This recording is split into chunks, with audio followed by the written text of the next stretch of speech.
찬양 성부 성자 성령 삼위일체 신께 영세 무궁하기까지 영광을 돌리세 영광을 돌리세. 여호와는 너를 지키시는 자라. 여호와께서 내 우편에서 내 그늘이 되시나니 낮에 해가 너를 상치 아니하며 밤에 달도 너를 해치 아니하리로다. 여호와께서 너를 지켜 모든 환난을 면케 하시며 또 내 영혼을 지키시리로다. 여호와께서 너의 출입을 지금부터 영원까지 지키시리로다.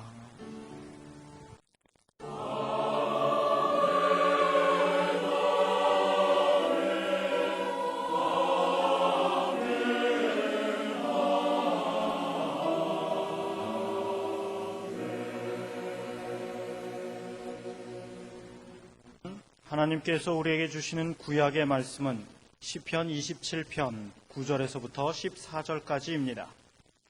제가 가진 성경으로 820쪽입니다.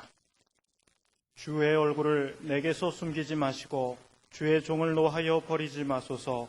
주는 나의 도움이 되셨나이다. 나의 구원의 하나님이시여 나를 버리지 말고 떠나지 마옵소서. 내 부모는 나를 버렸으나 여호와는 나를 영접하시리이다. 여호와여 주의 길로 나를 가르치시고 내 원수를 인하여 평탄한 길로 인도하소서. 내 생명을 내 대적의 뜻에 맡기지 마소서. 위증자와 악을 통하는 자가 일어나 나를 치려함이니이다. 내가 산자의 땅에 있으며 여호와의 은혜에 볼 것을 믿었도다. 너는 여호와를 바랄지어다. 강하고 담대하며 여호와를 바랄지어다. 아멘.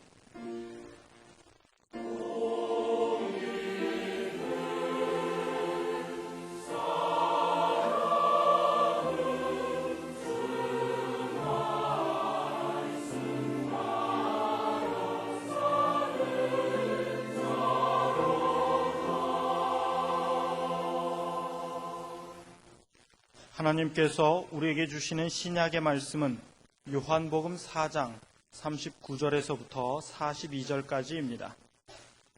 제가 가진 성경으로 149쪽입니다. 여자의 말이 그가 나의 행한 모든 것을 내게 말하였다 증거하므로 그 동네 중에 많은 사마리아인이 예수를 믿는지라. 사마리아인들이 예수께 와서 자기들과 함께 유하기를 청하니 거기서 이틀을 유하심에 예수의 말씀을 인하여 믿는 자가 더욱 많아 그 여자에게 말하되 이제 우리가 믿는 것은 내 말을 인함이 아니니 이는 우리가 친히 듣고 그가 참으로 세상의 구주신 줄 알미니라 하였더라. 아멘. 오늘의 구약 본문 말씀 앞에 있는 시편 27편 1절로 3절에는 이런 말씀이 있습니다. 여호와는 나의 빛이요 나의 구원이시니 내가 누구를 두려워하리요. 여호와는 내 생명의 능력이시니 내가 누구를 무서워하리요. 나의 대적 나의 원수된 행악자가 내 살을 먹으려고 내게로 왔다가 실족하여 넘어졌도다. 군대가 나를 대적하여 진칠지라도 내 마음이 두렵지 아니하며 전쟁이 일어나 나를 치려 할지라도 내가 오히려 안면하리로다. 이런 대단한 믿음으로 당당하던 사람이 잠시 흔들렸던 모양입니다. 아마도 응답이 좀 늦어졌던지 하나님 어디 계십니까? 지금은 뭘 하십니까? 그러면서 좀 흔들렸던 것 같아요. 그러다가 오늘의 본문 결론은 14절에 너는 여호와를 바랄지어다. 강하고 담대하며 여호와를 바랄지어다. 결국은 확신으로 마무리 짓고 있습니다. 그러면서 오늘 우리가 주목할 대목은 9절 하반절.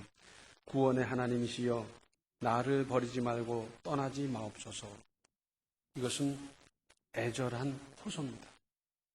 왜냐하면 시편 119편 50절 하반절에 주의 말씀이 나를 살리셨음이니이다. 주의 말씀만 있어도 나는 살 수 있는데 나를 떠난다면 내가 어떻게 살겠습니까? 하는 거죠. 하나님의 영인 성령이 떠나면 우리가 어떻게 무슨 힘으로 살아갈 수 있겠습니까? 우리도 잠시 믿음이 흔들릴 수 있을지 몰라도 언제나 이러한 확신으로 돌아와야 합니다. 너는 여호와를 바랄지어다. 강하고 담대하며 여호와를 바랄지어다. 하나님의 성령이 떠나시면 살 수 없고, 하나님이 성령이 함께 하시면 세상이 어떻든지 세월이 어떻게 되든지 우리는 얼마든지 살 수 있고 이길 수 있습니다. 그러니까 우리 하나님, 우리 주님, 성령이 우리를 잠시도 떠나시지 않도록 할 일입니다. 오늘의 신약 본문 말씀은 예수께서 유대에서 갈릴리로 가시는 도중에 유대인들이 범접하지 않는 사마리아 지방을 통과하시다가 수가성에서 야곱의 우물을 만났습니다. 물이 귀한 지방인지라 우물을 만난다는 사실 자체만 가지고도 아주 반가운 일입니다. 목을 축이고 잠시 쉰다. 제자들은 식량을 구하러 마을로 들어갔는데 웬 여자가 물동이를 이고 나와요. 뙤약볕이 내리쪼이는 그 뜨거운 낮에 왜 물을 길러 오겠습니까? 아침 일찍 또는 저녁 해가 진 다음에 물을 길러 올 수도 있는데, 즉 사람들을 피하는 거예요. 그런데 예수님을 만나서 대화하면서 이 여자는 깜짝 놀랐습니다. 요한복음 4장 29절과 30절에 나의 행한 모든 이 일을 내게 말한 사람을 와 보라. 이는 그리스도가 아니냐 하니 저희가 동리에서 나와 예수께로 오더라. 자기의 과거에 대해서 다 알고 계시고 말씀하는 이분을 보면서 이분이 그리스도 아니겠는가? 그러면서 동네 사람들을 청했어요. 그리고 믿게 되고요. 오늘의 본문 중에서 특별히 40절을 보면 사마리아인들이 예수께 와서 자기들과 함께 유하기를 청하니 거기서 이틀을 유하시며 그랬어요. 사마리아 사람으로서 유대인인 예수님과 그 일행을 유하도록 간청한 일은 기적에 가까운 예외적인 일이었습니다. 이 일은 숙식의 문제가 아닙니다. 예수님 그리고 제자들 숫자가 얼마니까 방을 어떻게 하고 어떻게 식사 준비를 하고 며칠간 있을 것인가, 그 문제가 아닙니다. 모든 유대인들은 사마리아 사람들을 하시하고 사마리아 땅을 밟지도 않으려는데 예수께서는 이들을 자연스럽게 대해 주셨고 무엇보다도 예수님의 말씀을 들으면서 은혜를 받았던 것입니다. 예수께서는 여기서는 특별한 기적을 행사하시지도 않았습니다. 가령 죽을 환자가 살아났다든지 무슨 그런 일이 있었더라면 예수님을 붙잡으면서 그랬을지 모를 터인데 그러지도 않았어요. 그런데도 이들은 용기를 내서 유하시기를 간청했던 것입니다. 그래서 예수님은 여기서 이틀을 유하셨습니다. 처음에는 이 여자의 전도로 호기심으로 모여왔지만 이제는 달라졌습니다. 41절과 42절에 예수의 말씀을 인하여 믿는 자가 더욱 많아 그 여자에게 말하되 이제 우리가 믿는 것은 네 말을 인함이 아니니 이는 우리가 친히 듣고 그가 참으로 세상의 구주신 줄 알미니라 하였다. 그러니까 예수께서 거기에 이틀을 유하신 결과 이러한 신앙 고백을 하기에 이르는 것입니다. 그리스도가 아니냐 했는데 이제는 그리스도라고 믿게 됐고 고백하게 됐습니다. 이 일은 실로 대단한 일입니다. 요한복음 1장 11절과 12절을 보면 자기 땅에 오매 자기 백성이 영접지 아니하였으나 영접하는 자 곧 그 이름을 믿는 자들에게는 하나님의 자녀가 되는 권세를 주셨으니 그랬습니다. 예수님은 혈통으로 보면 유대인입니다. 그 유대인의 땅에 아브라함의 후손으로 다윗의 후손으로 왔는데 영접하지 않고 배척했어요. 역설입니다. 어떻게 이런 역설이 가능할까? 그러나 실제로 나타난 사실입니다. 자기 백성도 몰라보는데 그렇게 고대하던 그 사람들도 몰라보고 몰라볼 뿐만 아니라 핍박했는데 유대인들이 그렇게 무시하던 사마리아인의 마을에서 이렇게 대단한 일이 있었습니다. 그런가 하면 마가복음 6장 1절로 6절에는 이런 말씀이 있습니다. 예수께서 거기를 떠나사 고향으로 가시니 제자들도 쫓으니라. 안식일이 되어 회당에서 가르치시니 많은 사람이 듣고 놀라 가로되 이 사람이 어디서 이런 것을 얻었느냐. 이 사람의 받은 지혜와 그 손으로 이루어지는 이런 권능이 어찌 되느냐? 이 사람이 마리아의 아들 목수가 아니냐? 야고보와 요세프와 유다와 시몬의 형제가 아니냐? 그 누이들이 우리와 함께 여기 있지 아니하냐 하고 예수를 배척한지라. 예수께서 저희에게 이르시되 선지자가 자기 고향과 자기 친척과 자기 집 외에서는 존경을 받지 않음이 없느니라 하시며 거기서는 아무 권능도 행하실 수 없어 다만 소수의 병인에게 안수하여 고치실 뿐이었고 저희의 믿지 않음을 이상히 여기셨더라. 예수님도 사람인데 자기 고향에 대한 애착이 왜 없었겠습니까? 이미 능력을 행사하는 상태에서 자기 고향에 가셔서 더 많은 능력을 행사하고 많은 사람을 도와주고 구원하고 싶은 생각이 왜 없었겠어요? 그런데 그들은 배척해버리는 겁니다. 이 사람 언제부터 이렇게 됐지? 이런 능력 언제 어디서 배웠지? 뭐 그런 정도예요. 그러니까 권능을 행하지 않으셨고요. 그나마 소수의 믿음 있는 사람만 환영하고 그들만 은혜를 입었다. 그리고 예수님은 그곳을 떠나셨습니다. 누구 손해입니까? 예수님 손해 날 거 하나도 없고요. 그리스도로 맞이한 사람, 이 사람이 구주가 아니냐 했던 사람, 거기서는 큰 역사가 나타나는데 여기서는 구원도 못 받고 큰 역사도 체험하지 못하는 참 답답한 사람들. 또 누가복음 10장 5절로 11절에는 이런 말씀이 있습니다. 예수께서 70인 전도대를 가송하면서 하신 말씀입니다. 어느 집에 들어가든지 먼저 말하되 이 집이 평안할지어다 하라. 만일 평안을 받을 사람이 거기 있으면 너희 빈 평안이 그에게 머물 것이요 그렇지 않으면 너희에게로 돌아오리라. 그 집에 유하며 주는 것을 먹고 마시라. 일꾼이 그 삭슬 얻는 것이 마땅하니라. 이 집에서 저 집으로 옮기지 말라. 어느 동리에 들어가든지 너희를 영접하거든 너희 앞에 차려놓은 것을 먹고 거기 있는 병자들을 고치고 또 말하기를 하나님의 나라가 너희에게 가까이 왔다 하라. 어느 동리에 들어가든지 너희를 영접지 아니하거든 그 거리로 나와서 말하되 너희 동리에서 우리 발에 묻은 먼지도 너희에게 떨어버리노라. 그러나 하나님의 나라가 가까이 온 줄을 알라 하라. 예수께서 말씀을 주셨고 능력까지 주셔서 보냈는데 가서 증거했더니 영접하는 집이 있어요. 대접하는 집이 있어요. 잘 이제 예우를 갖추는 집이 있어요. 그러면 거기 있으면서 말씀을 증거하고 그리고 능력을 행사하라는 겁니다. 그런가 하면 배척하는 사람이 있을 때는 어떻게 할 거냐? 그럴 때는 그 집에서 나와서 발의 먼지도 떨어버리자는 거예요. 발의 먼지를 떨어버린다는 것은 뭐냐면 유대인들이 이방에 갔다가 들어올 적에는 그 경계선상에서 발의 먼지를 터는 거예요. 그래서 이방의 어떤 요소가 어떤 병균이 어떤 이교도적인 것이 묻어오지 않게 한다. 그런 뜻이에요. 그러니까 거기서 발의 먼지를 털어버린다는 것은 너희들은 이방인이나 다름없다. 너희들은 구원받을 자격도 없다. 그런 얘기가 되는 거예요. 그럼에도 불구하고 듣든지 안 듣든지 해야 될 말은 하나님의 나라가 가까웠다 하는 그 말씀은 해라 하는 것입니다. 그런가 하면 로마서 16장 1절과 2절을 보면 이렇습니다. 내가 겐드리아 교회의 일꾼으로 있는 우리 자매 베베를 너희에게 전가하노니 너희가 주 안에서 성도들의 합당한 예절로 그를 영접하고 무엇이든지 그에게 소용되는 말을 도와줄지니 이는 그가 여러 사람과 나의 보호자가 되었습니다. 자, 예의를 다해서 극진히 영접해야 할 사람이 있지 않습니까? 베베라고 하는 사람은 초대교회에서 여성으로서 큰 역사를 이루었어요. 그래서 바울이 그렇게 처리하는데 예절을 다해서 대접하라. 뿐만 아니라 그에게 필요한 것이 있으면 일용품 자파라든지 어떤 것이 되었든지 넉넉하게 잘 돌보라고 이렇게 말씀하고 있습니다. 또 누가복음 19장 1절로 10절에는 이런 말씀이 있습니다. 예수께서 여리고로 들어 지나가시더라. 삭개오라 이름하는 자가 있으니 세리장이요 또한 부자라.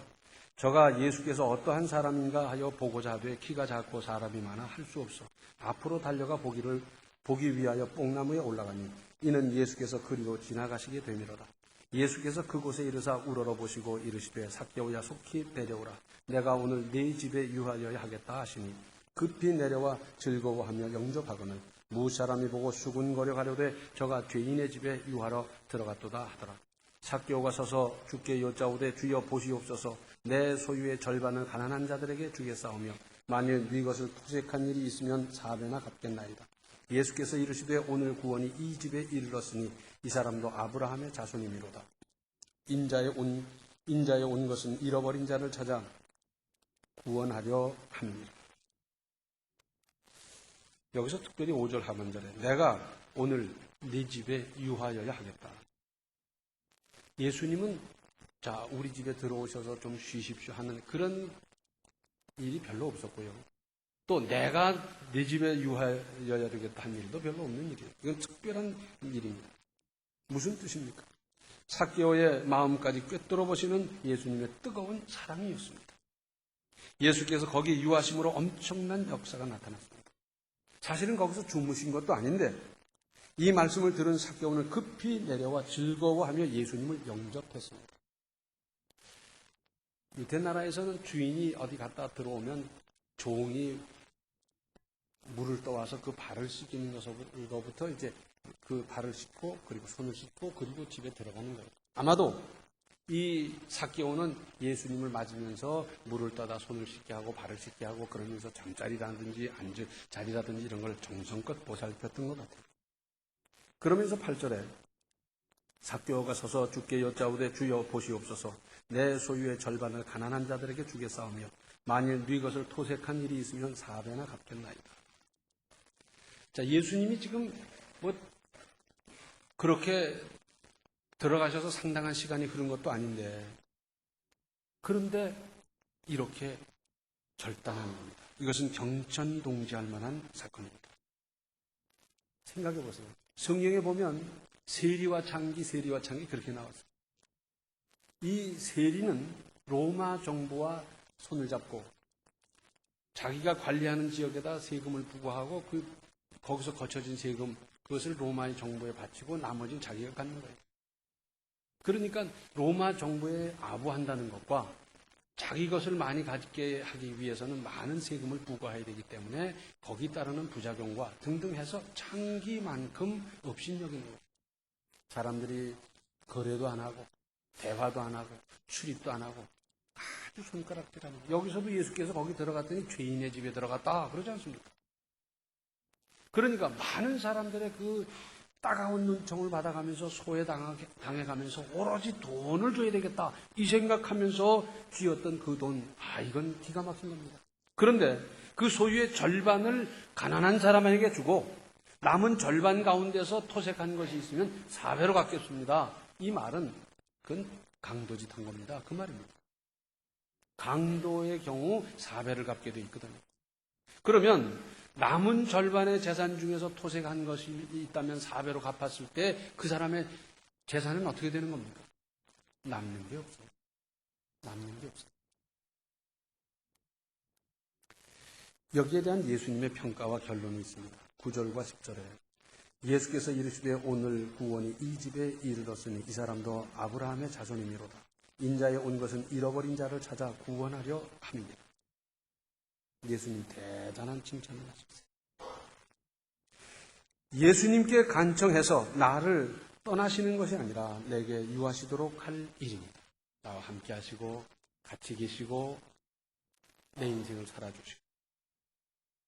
창세기 33장을 보면 고향을 떠났던 야곱이 이제 가솔을 거느리고 재산을 가지고 고향으로 돌아오면서 야복 강가에서 모든 가솔과 소유를 건너보내고 혼자 남아서 무서운 형과의 대면을 앞두고 형이 자기를 어떻게 대할지 심히 두려워하면서 밤새워 기도하다가 천사를 만났습니다.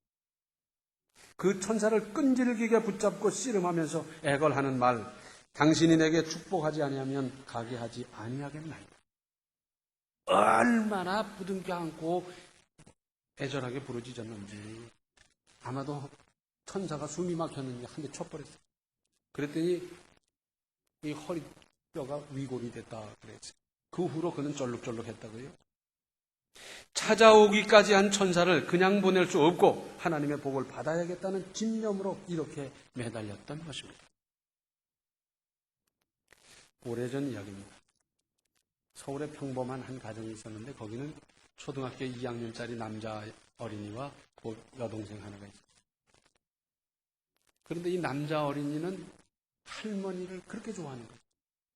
가끔씩 할머니가 오시면 떡을 해가지고 오시지요. 엿을 구워가지고 오시지요. 또 밤을 쪄가지고 오시지요. 그리고 우리 손주 하면서 요한. 그래 할머니 오면 할머니하고 같이 자고 할머니 젖을 만지고 할머니 옛날 얘기 해달라고 하면 옛날 얘기 해주시는데 하나만 더 하다가는 지가 먼저 잠들어 버리고. 그리고 할머니가 계시니까 엄마가 야단도 못 치고요. 그리고 그냥 할머니가 얼마나 좋은지. 또 방학 때 내려갔더니 벌써 할머니가 다 준비를 해놨어. 예, 이게 잠자리 채란 이거 가지고 말이야 잠자리를 이렇게 잡는 거. 그리고 고구마, 감자, 옥수수 뭐 하면서 얼마나 준비했다 이렇게 주는지. 할머니가 최고예요. 그리고 저녁에 잠이 들려고 그러면 모기뿔을 피워놨는데 그것 가지고 부족해서 행여 모기가 달려들자라 부채질을 해가면서 손주를 재워주고요. 할머니가 그렇게 좋을 수가 없어요. 그런데 그 할머니가 한 번은 이제 집에 오셨거든요. 근데 어른들 말씀하는 걸 보니까 할머니가 이제 가시게 됐거든요. 이 할머니 같이 계시면 좋겠는데 할머니가 나는 그렇게 좋은데 그런데 할머니 가시게 된 거예요. 가시는 날 아침에 할머니 인사드리고 이제 학교 가거라. 할머니 안녕히 가세요. 그래라. 그러려고 보니까 이 학생이 없어졌어요. 그런가 보다. 그리고 이제 아침을 자시고는 그 다음에 가시려고 보니까 다 이제 차비를 하고 나왔는데 신발이 없는 거예요. 신발을 찾는데 찾아줘야지. 그 집에 개라도 있으면 개가 물고 마루 밑으로도 들어갔겠다 생각을 하는데 개도 없고요. 그래서 뭐 아궁이 속으로 뭐 어디로 하면서 다 찾는데 안 찾아줘요. 이 서울역 시간표는 되고요. 미리 차표는 샀습니까? 어머니 그러지 말고요. 신화를 하나 사십시오. 아니다.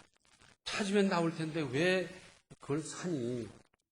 이게 어디 발이 달린 것도 아니고 이 안에 있을 테니까 찾자. 그리고 찾다 보니까 뭐 열차 시간 놓쳤고요. 나중에 찾다 보니까 장독대 빈 항아리 속에 탁 들어있는 거예요. 이게 누구 짓이요? 틀림없이 그 머슴아지 짓이라.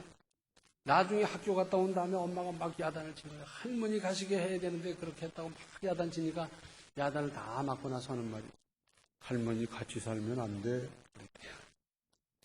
좋아하는 할머니가 안 가시고 함께 살았으면 좋겠다는 어린 마음에 그저 신발이라도 감추면 못 가시나 생각했어요. 우리 하나님이, 우리 예수님이 성령께서 우리를 떠나지 아니하셔도록 무슨 조치를 좀 해야 되지 않겠어요?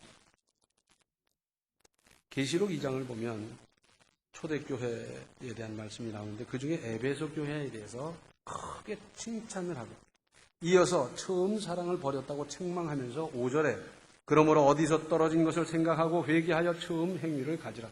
만일 그리하지 아니하고 회개치 아니하면 내가 내게 임하여 네 촛대를 그 자리에서 옮기리라. 처음에 열심, 처음 믿었던 그 순수함, 그리고 처음 감동받았을 때의 결심, 그리고 약속, 이거 어디 간지 없어져 버린 거예요. 그러다 보니까 어디서 언제부터 그렇게 되는지 잘 몰라요. 그런데 언제부터 어디서 무슨 일로 그렇게 됐는지 잘 생각해보고 그리고 그 후로 잘못된 모든 것을 회개하라는 겁니다. 만약에 그렇게 안 하면 촛대를 옮겨버린다는 겁니다. 이건 대단히 중요하고도 무서운 말입니다. 하나님의 은혜가 충만하고요. 복스럽게 살고요. 참 복이라는 복은 저 집이 다 받았다 싶었는데 어느 날 갑자기 이게 옮겨지는 거예요. 소리 소문 없이 옮겨지는 거예요. 교회도 그래요. 우리 한국교회를 대표하는 어느 교회 그랬는데 언젠가 촛대가 옮겨진 것 같아요. 또 그것이 옮겨져 가요. 가백에서 을로, 을에게서 병으로, 병에서 정으로 옮겨가는 거예요. 이 촛대가 옮겨지지 않도록 나에게, 내 가정에, 우리 교회에 계속 있으면서 그 은혜의 역사가, 복의 역사가 이어지도록 할 일입니다. 놓치지 마시고 꼭 붙잡고 내 것만 들고 영원히 내 것 삼으세요. 그러기 위해서 회개하는 것. 우리 하나님 오지 말래도 올 수 있어요. 왜? 회개만 하면, 정결하면 오지 말래도 오실 거고요. 아무리 오시라고 해도 죄가 많은 곳에는 오실 수가 없어요. 그래서 회개하라는 것이고요.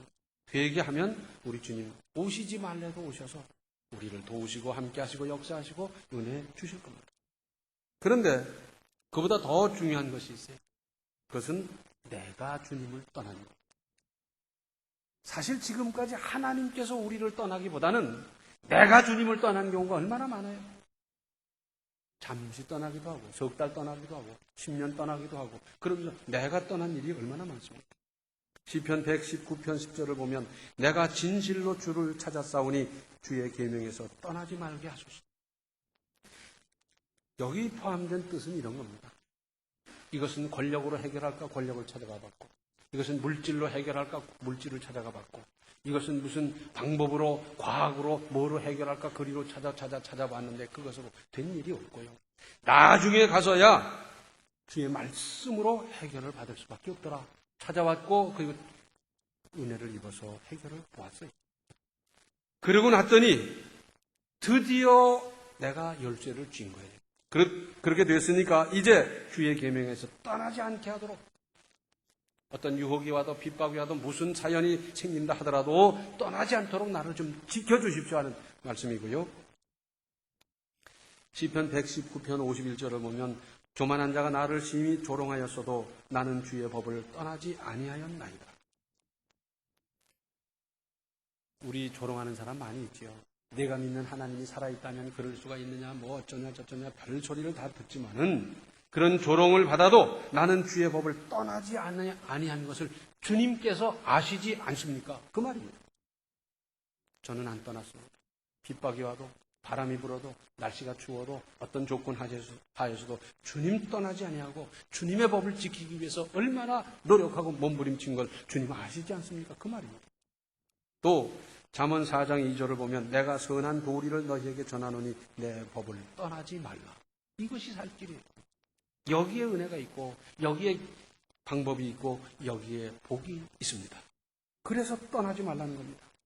시편 119편 50절 하반절에 주의 말씀이 나를 살리셨음이니이다. 주의 말씀이 우리를 살립니다. 주의 은혜가 우리를 살립니다. 그런데 내가 어디를 갑니까? 어디를 가요? 결국은 내가 어떠한 경우에라도 365일 24시간 조금도 하나님을 떠나지 말 것이고 하나님께서 나를 떠나지 아니하시고 나와 늘 함께 하시도록 할 일입니다. 그것은 회개하고 정결을 유지하는 것. 그러면 우리 하나님께서 늘 떠나지 아니하시고 함께 하실 겁니다. 요한복음 15장을 보면 나는 포도나무여 너희는 가지라. 가지가 나무에 붙어 있으면 절로 열매를 맺는다는 겁니다. 떨어져 있으면 그때부터는 시들고 그때부터는 죽어버리고 그때부터는 이제 화목으로 밖에 쓸 수 없지만 붙어 있다는 그 하나의 사실 때문에 잎이 나야 될 때는 잎이 나고요, 꽃이 피어야 될 때는 꽃이 피고요, 열매가 맺게 될 때는 열매가 맺어지고요. 그래서 나무의 가치가 유지되고 그리고 사람을 즐겁게 하고 그러지 않습니까? 붙어 있기만 하면 되는 거예요. 거기에 무슨 재주가 필요합니까? 거기에 무슨 능력이 필요합니까? 아닙니다. 주님께 붙어 있으면 주님과 생명이 왔다 갔다 합니다. 내가 주 안에 있고 주가 내 안에 계시면 이 합일의 관계가 유지된 이 상태라고 하면 세상이 무섭습니까? 물질이 무섭습니까? 무엇이 우리를 가로막을 수가 있겠습니까? 주님이 떠나시지 않도록 우리가 할 일이고 내가 주님을 떠나지 않으면서 주님과 함께하는 능력 있는 인생을 살아가시기 바랍니다. 기도하시겠습니다. 은혜로우신 아버지 하나님, 저희들 약은 것 같았지만 참 어리석게 살아왔습니다. 이제는 주님 복음 떠나지 아니하고 주님 손길 붙잡고 주가 내 안에 내가 주 안에 있는 합일의 이 충만한 관계를 유지해가게 하여 주시어서 주님께서 내 인생을 살아주시고 주님 주시는 지혜와 능력을 따라 사는 우리의 인생이 다 되게 하여 주시옵소서. 예수님의 이름 받들어 간절히 기도하옵나이다. 아멘. 예수님을 떠나시지 않도록 하고 늘 모시고 주님의 뜻을 따라 은혜롭게 살아가십시오. 지금은 생명의 주 예수 그리스도의 은혜와 하나님 우리 아버지의 극진하신 사랑과 성령의 감화 감동 충만 교통하심이 주님을 떠나가시게 하는 것이 아니라 주님과 더불어 살고 내가 주님을 떠나가는 것이 아니라 주님과 함께 살며 내가 주 안에 주가 내 안에 사는 인생을 살기로 작정하는 모든 성도들 머리 위에 이제로부터 영원토록 함께 계시기를 간절히 축원하옵나이다. 아멘.